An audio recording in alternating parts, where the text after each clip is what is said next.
experiência pura que vivi, pedaços que de mim caíram, pareciam ter caído no vazio, mas Deus ouviu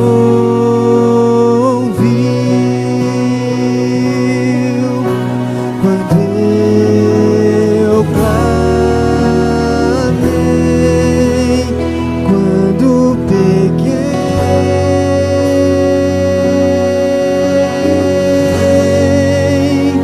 É feliz quem já chorou ao perceber que é pecador, ao clamar pelo perdão, meus pedaços Deus juntou.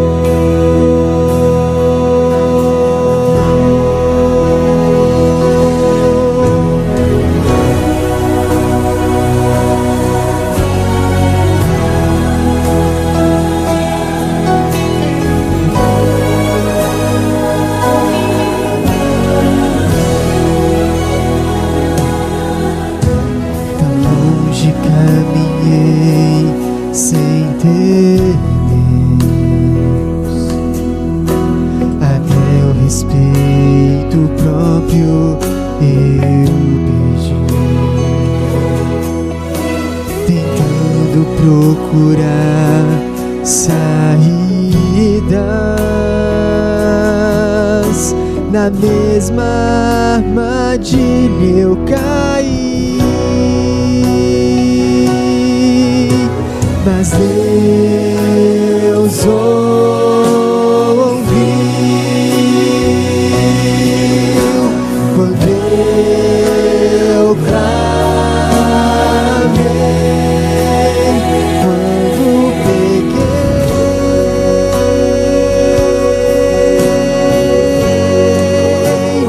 É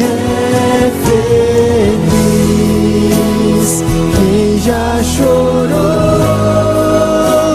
ao perceber que é pecador, ao clamar pelo perdão, meus pedaços Deus juntou.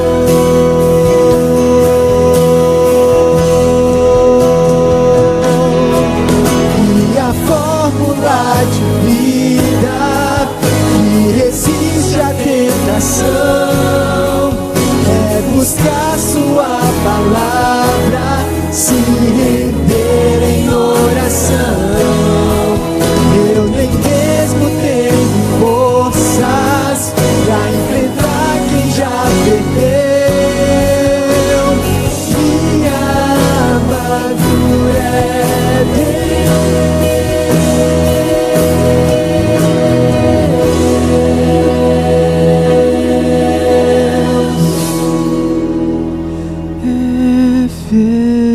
feliz quem já chorou ao perceber que é pecador, ao clamar pelo perdão, meus pedaços Deus juntou.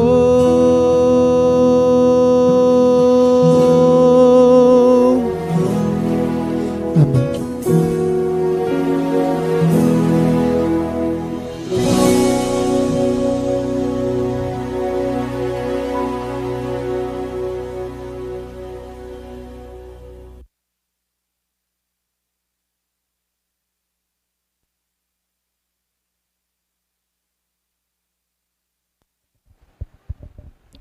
Boa noite. Bom estar na casa do Senhor mais uma noite. Nossa, tem uma irmãzinha que postou aqui no nosso grupo e disse que ia sentar aqui na frente, né? Disse que era para anotar algumas coisas aqui, né? Eu vi um comentário aí no grupo. Mas hoje nós não vamos falar sobre orçamento familiar, né? Nem sobre finanças, né? Então foi só até ontem, viu? Então fica tranquila. Mas é uma alegria poder estar aqui com vocês na nossa quarta-feira e na nossa quarta noite, né?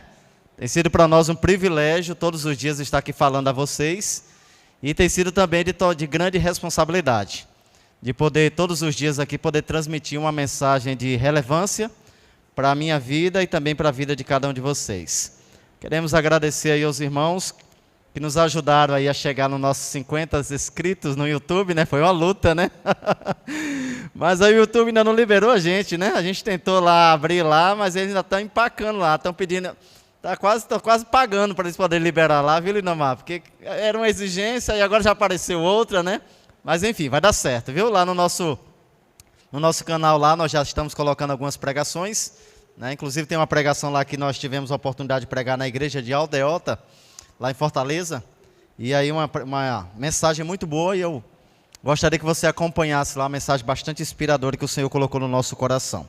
Mas, queridos, nessa noite... nós iremos falar sobre algo muito interessante, né? Que, sem dúvida, eu tenho certeza que nessa noite Deus ele vai falar ao teu coração. Porque quando eu estava digitando esse sermão agora à tarde, estava até falando com o Mateus, eu falei, Mateus, estou aqui fazendo meu sermão e tentando resolver essas questões técnicas aqui, né? E o Mateus fala assim, pastor, deixa esse negócio técnico para lá, vai terminar teu sermão. Obrigado pelo conselho, viu, Mateus? E realmente, a gente focou ali. E eu espero que nessa noite Deus ele fale ao teu coração, assim como falou ao meu através dessa mensagem, tá bom? Abra sua Bíblia no livro de Eclesiastes, capítulo 9, versículo 18, né? Estava com outro verso aqui em mente, mas é Eclesiastes, capítulo 9, versículo 18. Abra sua Bíblia. Normalmente a gente lê apenas um texto, inicialmente, aqui na Bíblia, e depois os outros. A gente costuma ler aí no telão, tá bom? Então abra sua Bíblia aí neste verso, para a gente poder acompanhar aí o texto dessa noite. Eclesiastes capítulo 9, versículo 18.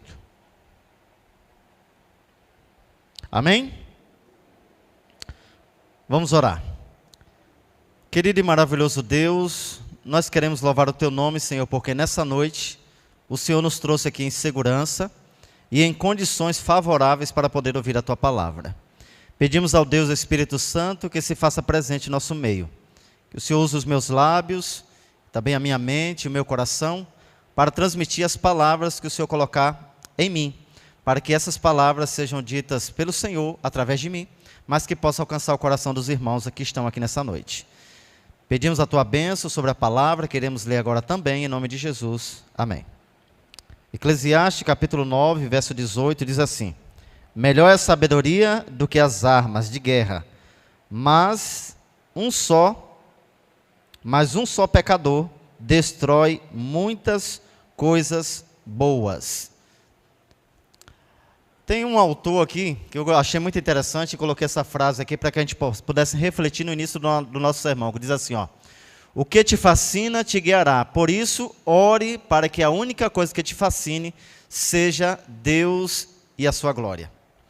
Queridos, não existe nenhuma possibilidade de nós exigirmos as bênçãos de Deus se nós não estamos sendo fiéis a Ele. Existem muitas pessoas que chegam diante de Deus e cobram bênçãos do Senhor. Chegam diante dele e falam, Senhor, eu gostaria que o Senhor me abençoasse dessa maneira, que o Senhor me abençoasse com isso ou aquilo, mas preste atenção, como eu, ser humano, vou exigir alguma coisa de Deus, se nem o mínimo que Deus pede para que eu faça, eu não tenho sido fiel a Ele. Você, aqui como diz essa frase aqui, ó, o que é que te fascina nesse mundo? Tem muitas pessoas que o que fascina elas são viagens. Tem pessoas que o que fascinam é ganhar dinheiro, né? E com o dinheiro ali utilizar para os seus sonhos, realização de projetos. Tem gente que o que fascina é pinturas, paisagens, rios, cachoeiras. Mas, na verdade, o que deveria mais chamar a nossa atenção seria a pessoa do Senhor Jesus Cristo. Satanás ele tem feito de tudo para desviar o meu e o teu foco do céu, através de coisas que ele tem colocado diante de nós aqui nessa terra. Todos os dias, Satanás, ele como um garçom, ele se apresenta diante de nós, colocando um cardápio extenso, diante de nós, e todos os dias com novidades, para que nós possamos escolher aquele cardápio, porque a partir do momento que eu escolho aquele cardápio, eu estou deixando de servir a Deus para servir o Deus desse mundo. Então, queridos, Levítico capítulo 26, a partir do verso 6, se você quiser acompanhar, mas nós não iremos ler o texto. Esse texto é um texto que chama muita atenção de cada um de nós. Por quê? Ali tem um relato muito interessante que nos apresenta a lei que Deus apresentou, uma lei de causa e efeito. Qual que era a causa? A causa era que eles fossem obedientes ao Senhor. E o efeito é que se eles fossem obedientes a Deus, eles receberiam as bênçãos, ou seja, as bênçãos que o Senhor poderia derramar sobre eles eram totalmente condicionais, ou seja, a condição para receber as bênçãos era obedecer a Deus. Diga para mim uma bênção condicional, que se você não fizer algo que Deus pediu, você não vai receber. Uma bênção condicional. Alguém lembra? Vou mencionar uma. Se você não for fiel a Deus até o fim, você não será salvo. Essa é uma bênção condicional. Fidelidade a Deus.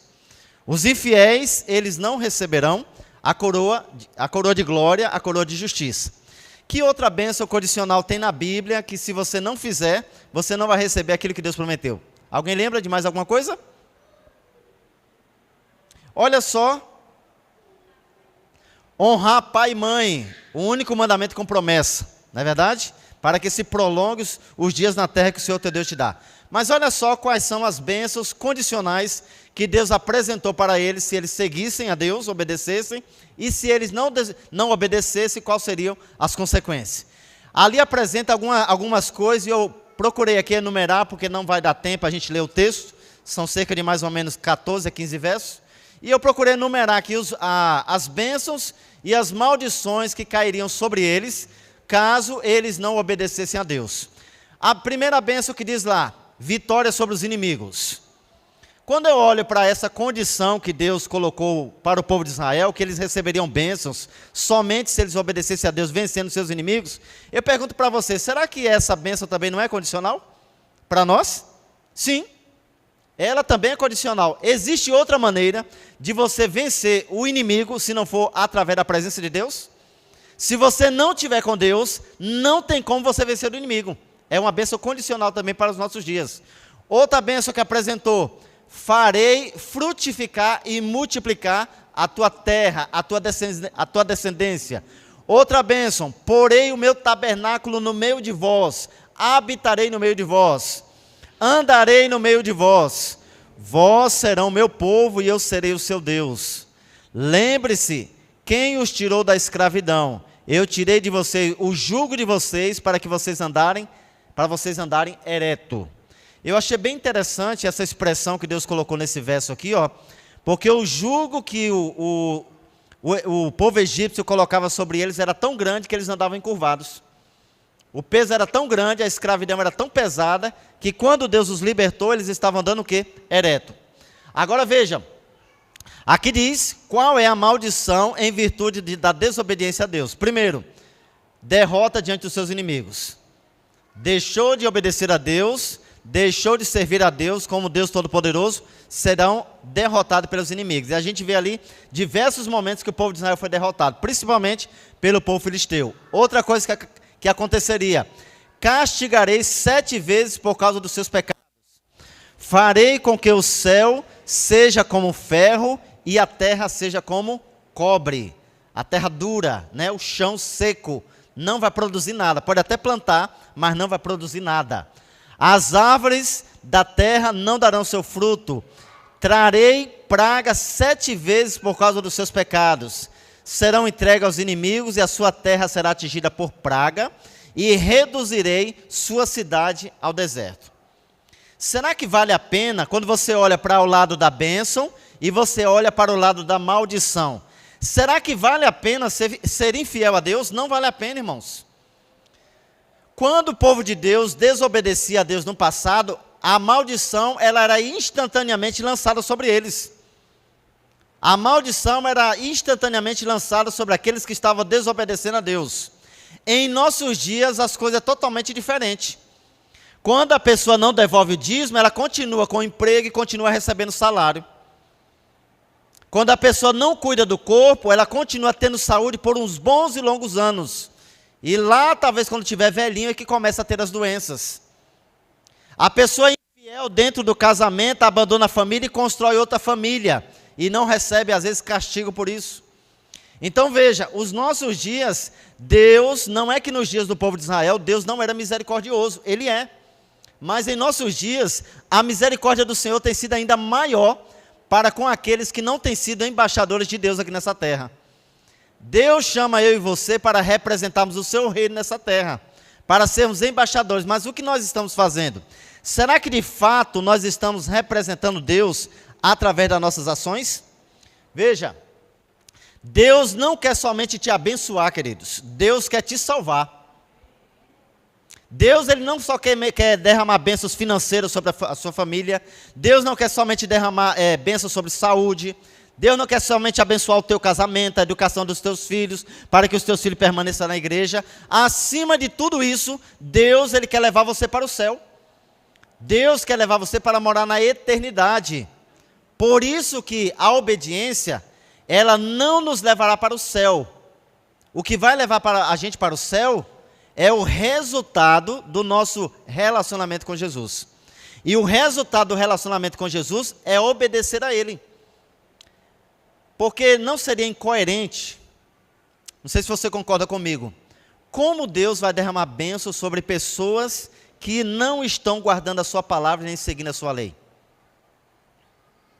Existem bênçãos que Deus derrama sobre o seu povo, que são bênçãos especiais, para aqueles que estão seguindo a sua vontade. Porém, queridos, é incoerente Deus continuar abençoando uma pessoa, quando ela está o quê? Desobedecendo a Ele. Então tenha muito cuidado com aquilo que você chama de bênção, que muitas vezes não é bênção que está vindo de Deus. São bênçãos que podem estar vindo de outro lugar. Deus não vai abençoar nem o filho dele de forma abundante se aquela pessoa está vivendo em adultério, se aquela pessoa não está guardando o sábado, quebrando a lei de Deus, se ela não está devolvendo o seu dízimo, a sua oferta, se ela está quebrando os princípios de saúde, Deus não vai abençoar. Ué, pastor, mas eu faço um monte de coisa errada e Deus continua me abençoando. Tem certeza que é Deus? Será que a bênção que você está recebendo, se é que podemos chamar de bênção, será que está provindo de Deus mesmo? Abra os olhos, tenha muito cuidado, sabe por quê? Porque nós estamos vivendo nesse período, porta estreita e porta larga. Nós sabemos o resultado final desses dois caminhos. Todos nós sabemos o que vai acontecer quando nós entrarmos pela porta estreita e quando as outras pessoas entrarem pela porta larga ou pela porta estreita. Nós já sabemos qual vai ser o resultado no final e mesmo assim, as pessoas chegam diante dessas portas e ficam com o quê? Com dúvida. Qual que é a porta que eu vou seguir mesmo? Essa aqui é o caminho estreito, mas conduz à salvação.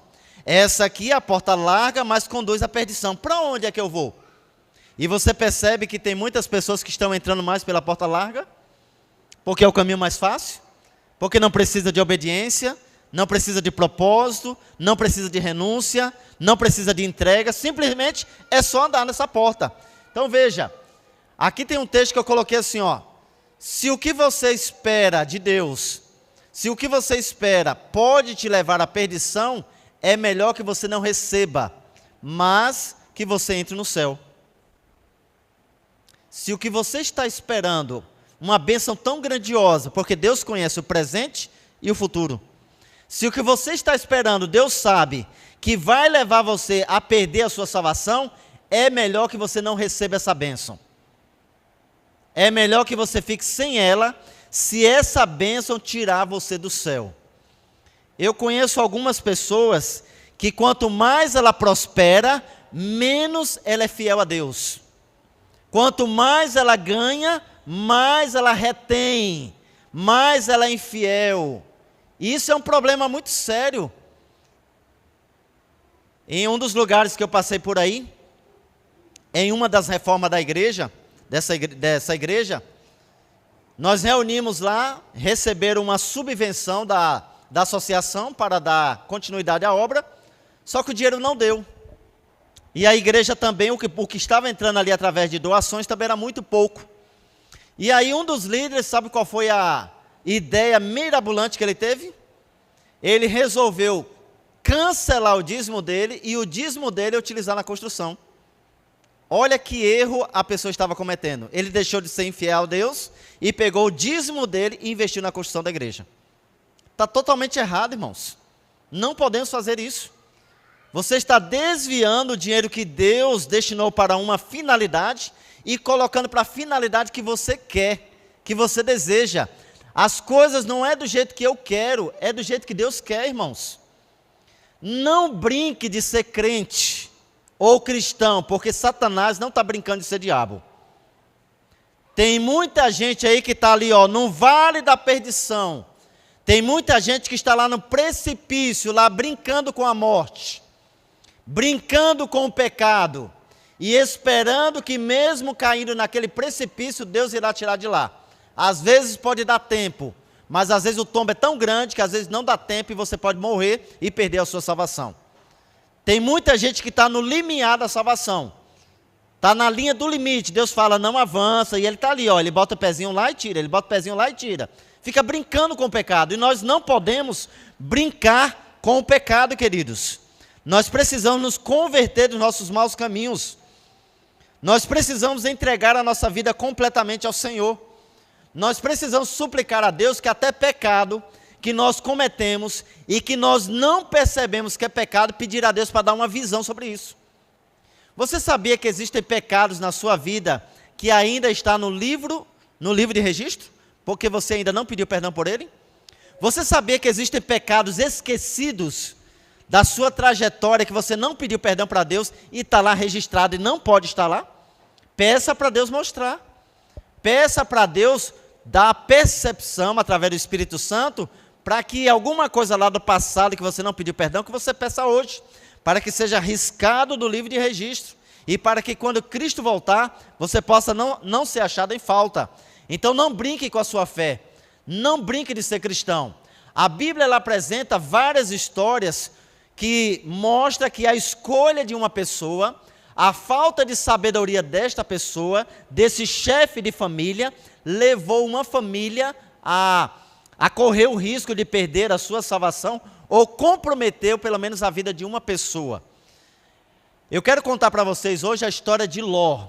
Quantos conhecem aqui a história de Ló? Levante a sua mão. Todos conhecem. Mas é uma história muito real. Você sabe que lá em Gênesis conta sobre essa história que Abraão e Ló, eles eram muito ricos. E eles prosperaram tanto que chegou ao ponto dos funcionários de Ló começarem a brigar com os funcionários de Abraão. E eles falaram assim, já não dá certo nós convivermos juntos. Então vamos nos separar. Se você for para a direita, eu irei para a esquerda. Se você for para a esquerda, eu vou para a direita. Mas eu vou te dar o direito de você escolher para onde você quer ir.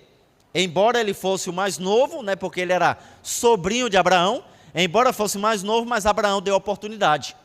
E Ló olhou para um lado e viu ali uma campina muito bonita, a cidade de Sodoma e Gomorra. E ao contemplar aquele lugar, ele falou, ali é o lugar, quando ele olhou para o outro lado, era totalmente diferente. E ele falou, escolhi, é para lá que eu quero ir. E quando ele viu toda essa campina ali, ele pegou todas as suas coisas, seus funcionários, sua riqueza e partiu para onde? Para Sodoma. Queridos, quando Ló chegou em Sodoma, era totalmente diferente de onde ele morava. Ló morava no deserto junto com Abraão. Ali ele estendia sua tenda e ali ele morava.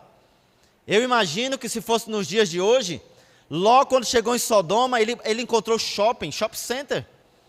Quando ele entrou na cidade, um movimento muito grande, porque o único movimento que tinha ali era de Abraão, seus funcionários e ovelhas, e a sua riqueza. Quando ele chegou àquela cidade frenética, todo mundo trabalhando, mulheres ali se oferecendo, vendendo o seu corpo, um comércio muito forte, vendendo de tudo, para que as pessoas ali precisavam. E aí Jó gostou daquela cidade. Mas sabe qual que é o grande problema? O grande problema da humanidade é que ela não consegue ver além do que está diante dos seus olhos. A nossa visão ela é muito limitada, queridos. A nossa visão, muitas vezes, ela é limitada porque ela está sendo conduzida por nós mesmos. E a gente não consegue ver o além. A gente não consegue ver que lá na frente, Deus oferece para nós muito mais do que o mundo está oferecendo. E Ló, ao encontrar aquela cidade, ao estar diante daquela situação, ele começou a gostar daquela cidade. As filhas de Ló começaram a gostar da cidade. A esposa de Ló começou a gostar da cidade. Saía para fazer compras, eles tinham muito dinheiro, começaram ali a multiplicar o seu dinheiro, desenvolver amizade com pessoas incrédulas, e ele começou a se acostumar com aquela situação. O grande problema hoje da humanidade, queridos, é se acostumar com esse mundo. Enquanto eu e você estivermos contentes e felizes com esse mundo, nós não sentiremos saudade de Jesus e nem desejaremos ir para o céu. Enquanto eu e você acharmos que a vida aqui nessa terra é muito boa, você não vai sentir necessidade de estar na Canaã celestial. Por isso que tem muita gente que quando você pergunta, está preparado para ir para o céu? Ela diz, eu não estou. Por quê? Porque a sua visão está aqui nas coisas desse mundo. E lá em Coríntios, capítulo 1, 1 Coríntios, capítulo 2, verso 9, diz assim, ó, olho nenhum viu, ouvido nenhum ouviu, mente jamais imaginou o que Deus preparou para aqueles que o amam. Amém? Você ama Deus, mas você nem sonha e você jamais vai ver aqui nessa terra o que Ele está preparando para você. Mas é como se fosse assim, se você perguntar para uma criança, criancinha, você quer 10 reais agora ou você quer 100 reais em dezembro? Ele vai escolher os 10 reais agora, porque ele é uma pessoa imediatista. E nós, seres humanos, estamos fazendo a mesma coisa que uma criança está fazendo. Completamente, muitas vezes, completamente inocente. Satanás chega para nós e oferece as coisas deste mundo, e Deus fala para você, eu quero dar para você a eternidade. Só que a eternidade você só vai receber quando eu voltar. Quando eu voltar, você vai para o céu junto comigo, só que não é agora, é lá na frente. E eu não vou dizer para você quantos anos isso vai demorar. Aí sabe o que é que muitos têm preferido? O agora. O que a visão contempla, o que é palpável. Eu quero agora, não quero depois. E muita gente hoje está perdendo a visão do céu e está se contentando com a terra exatamente por conta disso. Olhe para o céu, olhe para Jesus, porque Ele está voltando para nos buscar. A história conta que 2 anjos foram até a cidade onde Ló morava, Sodoma e Gomorra. Chegando lá, 2 anjos foram até a casa de Ló. Jó percebeu que ali eram 2 seres celestiais, convidou-os para entrar. E a história conta que até a cidade era tão promíscua, era uma cidade tão pecadora, que os homens da cidade queriam abusar daqueles homens santos que entraram na casa de Ló. E Ló falou assim, não façam isso. Peguem as minhas filhas aqui, ó, que ainda são virgens, e vocês podem ir fazer o que vocês quiserem com elas. Mas eles estavam tão cegos pelo pecado que eles não queriam as mulheres. Eles queriam os homens. E diz que quando os homens saíram ali, aqueles homens celestiais saíram, aqueles homens ficaram cegos. Perderam a sua visão completamente por tentar ali, através das suas ações, tentarem fazer coisas erradas com os seres celestiais. O que que Deus precisa fazer na sua vida para chamar a sua atenção? O que que Deus precisa fazer para mostrar para você que Ele está voltando e que você precisa agir como um embaixador aqui nessa terra? Que você precisa ter sabedoria ao conduzir as suas finanças. Que você precisa ter sabedoria ao conduzir a tua saúde. Que você precisa ter sabedoria ao conduzir o teu casamento. Que você precisa ter sabedoria na hora de escolher o curso universitário. Que você precisa ter sabedoria para educar o teu filho. O que é que Deus precisa fazer? Porque Ele já fez tudo. Mas nós não estamos enxergando.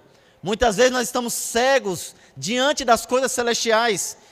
E aí a história conta que os anjos ali falaram para Ló, nós vamos te dar o prazo até amanhã de manhã. E amanhã de manhã você tem que sair dessa cidade. Só que como eu falei para vocês, Ló já estava gostando da cidade, a mulher de Ló já gostava da cidade, e as filhas de Ló também já gostavam da cidade. As filhas de Ló estavam namorando com pessoas de Sodoma, queriam casar. Quando Ló apresentou a proposta, os seus genros falaram assim: não, eu não estou afim disso aí não, eu não vou não, vou abandonar tudo aqui. Aqui a gente tem água, tem comida, aqui a gente tem farra, como é que eu vou deixar tudo aqui para ir para uma montanha, porque vai descer fogo do céu? Não vou não. As filhas de Ló, por serem obedientes a ele, falou: não pai, nós iremos seguir você. Mas a mulher de Ló, nós conhecemos a história, diz que quando chegou de manhã, os anjos falaram assim, os anjos teve que pegar Ló pelo braço, e falou: nós precisamos que vocês saiam da cidade. E o texto diz que Ló, ele estava fazendo as coisas de forma muito vagarosa, muito lenta. Ló ainda estava conectado com Sodoma, e não queria sair dali. Os anjos pegaram Ló pelo braço, junto com a sua família, e arrastaram para fora da cidade. Mas ali, quando eles saíram da cidade, Ló, a sua esposa e também as suas 2 filhas, o anjo falou que eles não deveriam olhar para trás. E infelizmente, a sua esposa olhou para trás. E o texto conta que por ela ter olhado para trás, ela se transformou em uma estátua de sal. Enquanto eu e você estivermos acostumados com esse mundo, o céu não vai fazer diferença nenhuma. Coroa de ouro, veste de justiça, morar com Jesus, viver como anjos, viver a eternidade, não vai fazer sentido para ninguém, enquanto os olhos estiverem nessa terra. Será que vai ser preciso um anjo aparecer diante de você, para falar que Jesus está voltando, e que você precisa se preparar para morar no reino celestial? Porque tem muita gente que está sendo conduzida pelo Espírito Santo, mas mesmo assim, ainda está olhando para trás, ainda está olhando para esse mundo, ainda está olhando para as coisas desse mundo e contemplando as coisas deste mundo, e não está se transformando em uma estátua de sal, mas o seu coração pode se afastar de Deus de tal maneira que você poderá perder o céu, assim como aconteceu com a esposa de Ló.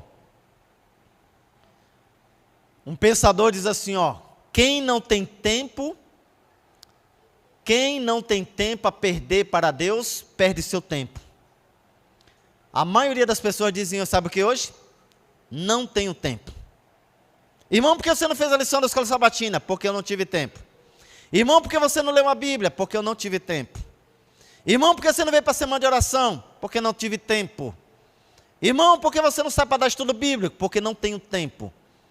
Enquanto nós continuarmos sacrificando o nosso tempo com as trivialidades desse mundo, com as coisas supérfluas desse mundo, e não se lembrando de Deus, pode ter certeza, preste atenção no que eu vou dizer, pode ter certeza, se você não lembrar de Deus aqui nessa terra, e não amá-lo do fundo do seu coração, quando Ele voltar, Ele não se lembrará de você. Essa é uma verdade triste, mas é uma realidade, que se eu e você vivermos como a mulher de Ló, nós iremos perder o céu.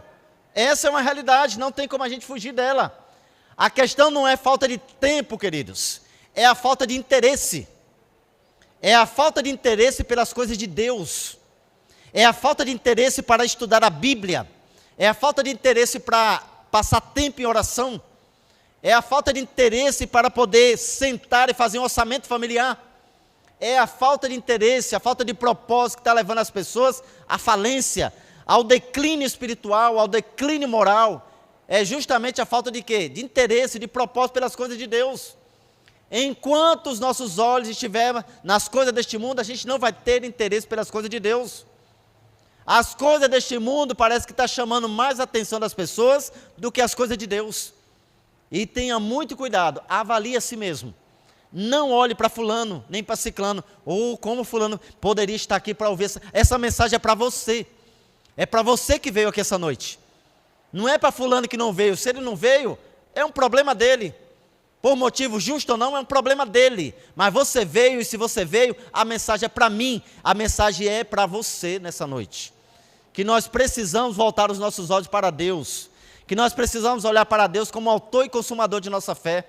Que nós precisamos pedir sabedoria a Deus para conduzir a nossa fé e a nossa família. Fogo do céu desceu e queimou toda aquela cidade. Apenas Jó e as suas 2 filhas se salvaram. Em Provérbios capítulo 9, versículo 10, diz assim, que o temor do Senhor é o princípio da sabedoria. Você quer ser uma pessoa sábia? Tema a Deus. A única maneira de você temer a Deus é você conhecê-lo, conhecer a pessoa de Deus, a pessoa maravilhosa de Deus, através de um relacionamento com Ele. Como é que está o seu relacionamento com Deus? Você dedica tempo de qualidade para Deus, ou a sua comunhão é como liquidificador? Você pega lá o liquidificador, joga lá dentro um capítulo da Bíblia, a lição da escola sabatina, 1 minuto de oração, bate tudo, toma e sai para trabalhar durante o teu dia. Isso não é ter comunhão com Deus. Isso não é conhecer a Deus. E aqueles que não conhecerão a Deus, não serão embaixadores aqui nessa terra. Aqueles que não conhecerão a Deus, eles não serão representantes de Deus aqui nessa terra. Aqueles que não conhecem a Deus, eles não irão perceber o tempo que nós estamos vivendo e que Jesus está perto de voltar. No livro Minha Consagração, Ellen White escreve o seguinte: trabalhai não para tornar-vos grandes homens, mas antes para tornar-vos homens bons e perfeitos, para que anuncieis as virtudes daquele que vos chamou das trevas para a sua maravilhosa luz. Tem muita gente que está preocupado com mestrado, com doutorado, com PhD, com isso, viajar para os Estados Unidos, fazer isso e aquilo, mas não se preocupa com a sua salvação. Não se preocupa com a salvação pessoal e não se preocupa com a salvação da família. Tem muitos filhos que estão se perdendo dentro das casas e os pais não sabem disso, porque não acompanham a vida espiritual dos filhos. Não sabe se o filho está fazendo a lição da escola sabatina, não sabe se o filho está orando, não sabe com quem ele conversa na internet, não sabe com quem ele está se relacionando, não sabe com quem ele está lá na faculdade, na escola. Não está tudo bem, ele está aqui, está dentro de casa, às vezes não está bem. Tem filhos que estão clamando por ajuda e os pais passam vista grossa diante de tudo isso, porque estão muito ocupados. No livro Educação, página 57, diz assim: a maior necessidade do mundo é a de homens. Homens que não se comprem nem se vendam. Homens que no íntimo da alma sejam verdadeiros e honestos. Homens que não temam chamar o pecado pelo seu nome exato. Homens cuja consciência seja tão fiel ao dever como a bússola é ao polo. Homens que permaneçam firmes pelo que é reto, ainda que caiam os céus. Queridos, nós estamos precisando de homens nessa terra que sejam verdadeiros embaixadores do Senhor. Homens que lutem pela sua família. Homens que lutem pela salvação da sua casa. Homens que não estejam preocupados apenas em trazer a comida para dentro de casa, mas que estejam preocupados com a salvação da sua família. Homens que busquem a Deus em espírito e em verdade, para que o poder do Espírito Santo seja derramado sobre a sua vida. Homens que não temam chamar o pecado pelo nome, porque estão vivendo em conformidade com a palavra do Senhor. Homem que se ajoelhe dentro da sua casa e clame a Deus para poder salvar a sua família. Se a sua família, por algum acaso, vier a se perder algum dia, que a culpa não seja sua, sacerdote do lar. Que não seja a sua negligência em não ler a Bíblia e meditar na palavra de Deus. Que não seja a sua negligência em não estar buscando a Deus em oração. Que não seja a sua negligência em não buscar uma transformação de caráter.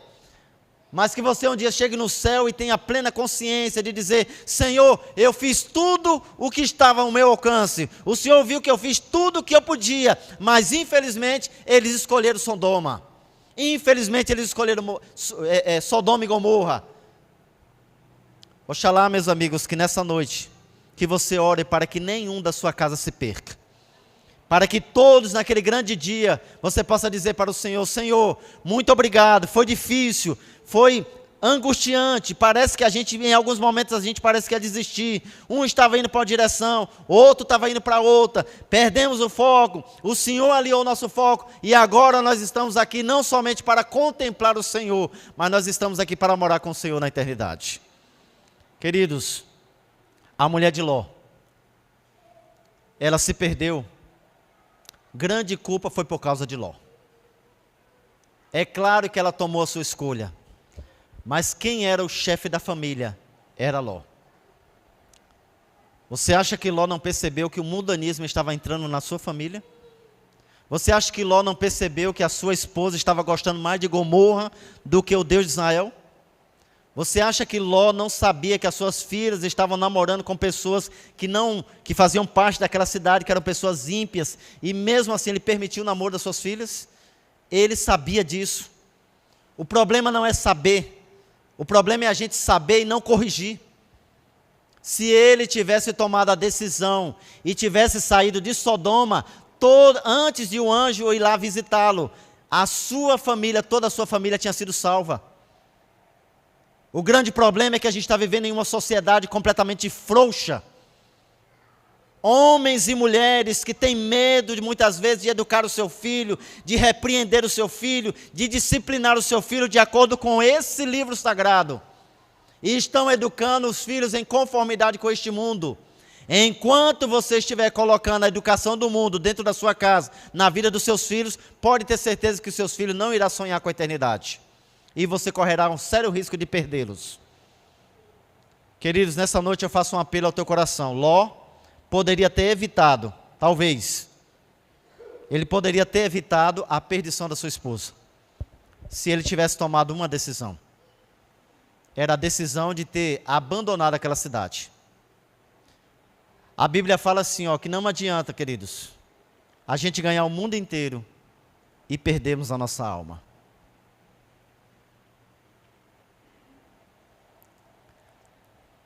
Eu não estou dizendo que você não deva lutar pelo melhor pela sua família.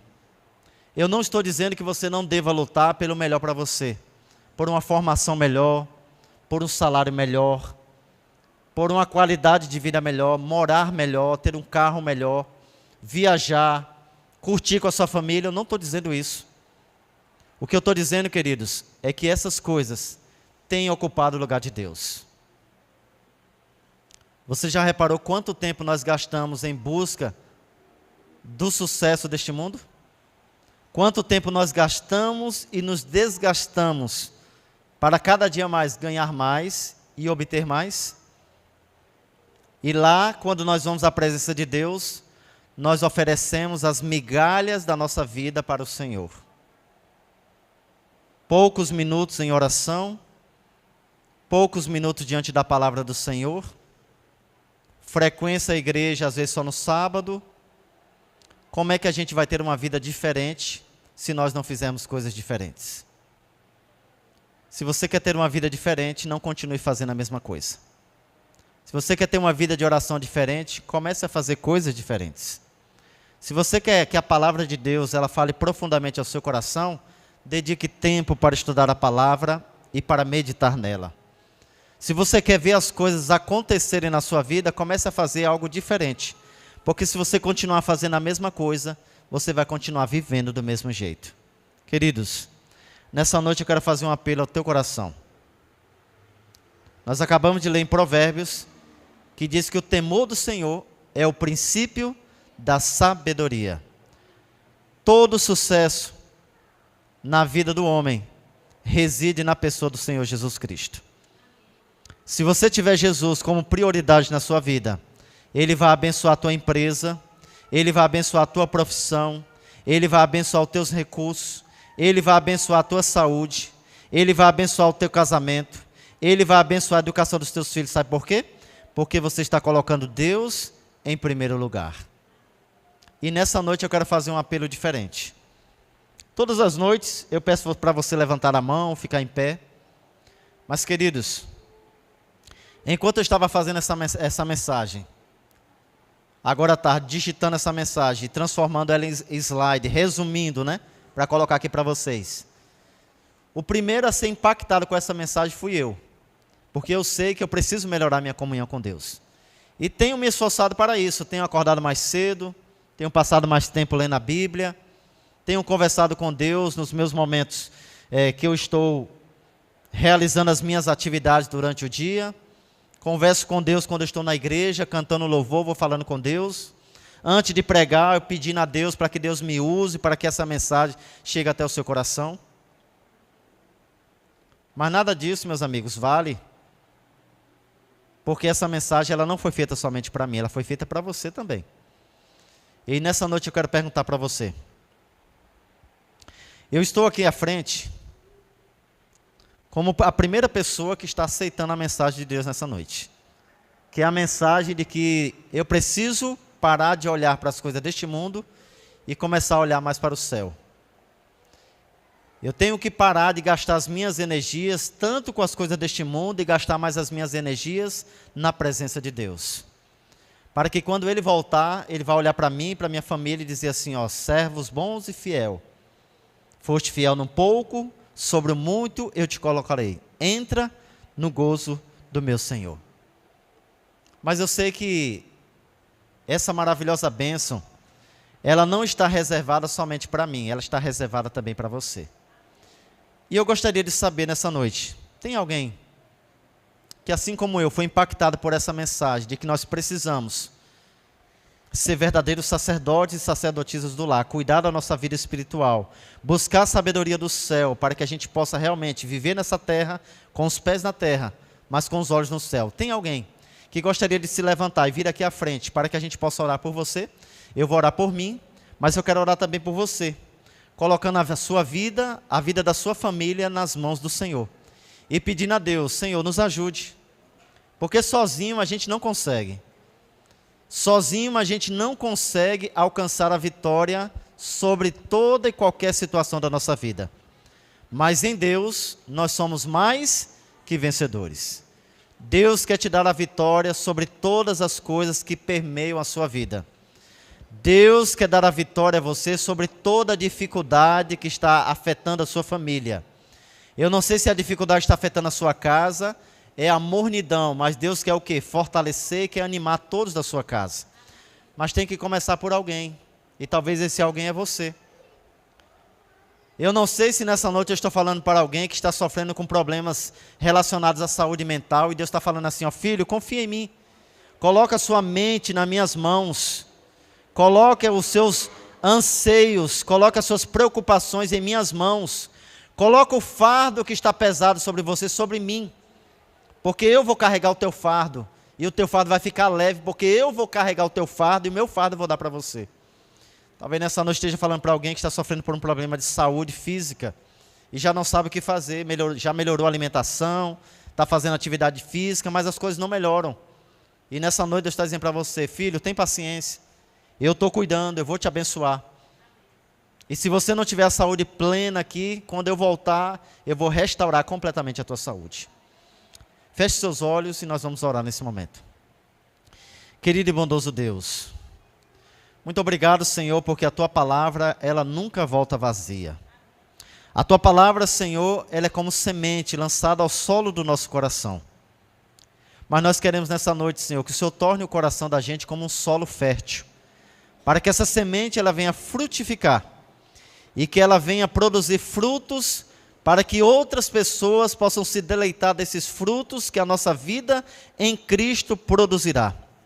Por isso que eu peço ao Senhor, por cada família que está aqui nesta noite, aqui à frente, que decidiu, Senhor, confiar plenamente no Senhor.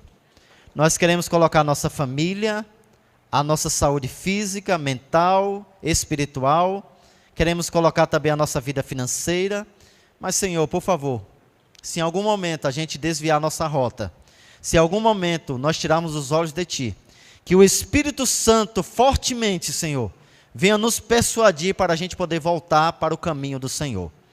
E que todos que estão aqui, Senhor, quando o Senhor voltar, que todos possam receber a coroa de glória, as vestes de justiça, e que possamos morar com o Senhor na eternidade. Colocamos a nossa vida em Tuas mãos e fazemos essa oração em nome de Jesus. Amém. Que Deus abençoe você e sua família. Amanhã nós continuamos com mais um tema e contamos com a presença de cada um de vocês. Mande uma mensagem no grupo da igreja, se você realmente foi abençoado com a mensagem dessa noite. Mande uma mensagem no grupo dizendo que você foi abençoado. E que aqueles que não vieram, não percam amanhã, porque cada noite Deus concede para nós uma bênção. E quem veio essa noite, recebeu a bênção dessa noite. Mas amanhã tem mais bênção. Que Deus abençoe você e a sua família e uma boa noite.